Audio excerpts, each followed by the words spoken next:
நீ உன்னை நம்புகிறவர்களை ஏமாத்துனா நீ யாரை நம்புகிறாயோ அவர்களும் உன்னை ஒரு நாள் ஏமாத்தி விடுவாங்க. அப்பத்தான் அந்த வேதனையும் வலியும் நமக்கு புரியும். வேதத்திலையும் யாக்கோபு தன் அப்பாவை சகோதரனை ஏமாத்தினார். அதற்கு பிறகு லாபானால பல முறை ஏமாற்றப்பட்டார். முதலில் நேசித்த பெண்ணாகிய ராக்கேலை மணமுடித்து தருகிறேன் என்று லேயாளை கொடுத்தார் லாபான். மொத்தம் 14 வருடங்கள் யாக்கோபு தன் மனைவிகளுக்காக மட்டும் வேலை செய்தான். அதற்கு பிறகும் யாக்கோபின் வேலைக்கு கூலி லாபானால் பல முறை மாற்றப்பட்டது. கர்த்தர் யாக்கோபின் கூட இருந்ததால் அவர் அவனை மிகுதியாய் ஆசீர்வதித்தார். அதை லாபான் நன்கு அறிந்திருந்ததால் யாக்கோபு தன்னை விட்டு போவதை லாபான் அனுமதிக்கவில்லை.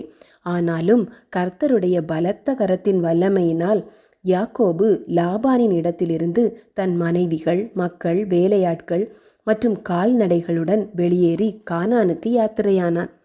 யார் இந்த யாக்கோபு? நீங்க வேதத்தில் வாசித்து தியானித்ததுண்டா? யாக்கோபு ஈசாக்கின் வாக்குத்தத்த குழந்தை. ஆமாங்க, ஏசாவும் யாக்கோவும் இரட்டையர்கள். ஆனா முதலில் வருவது ஏசாதான். யாக்கோபு ஏசாவின் காலை பிடித்து வெளியே வருவார்.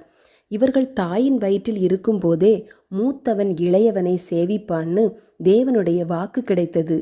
பின்னையே யாக்கோபு ஏமாற்றி எல்லாவற்றையும் பெற்றுக்கொண்டார் அப்படின்னு நினைக்கிறீங்களா?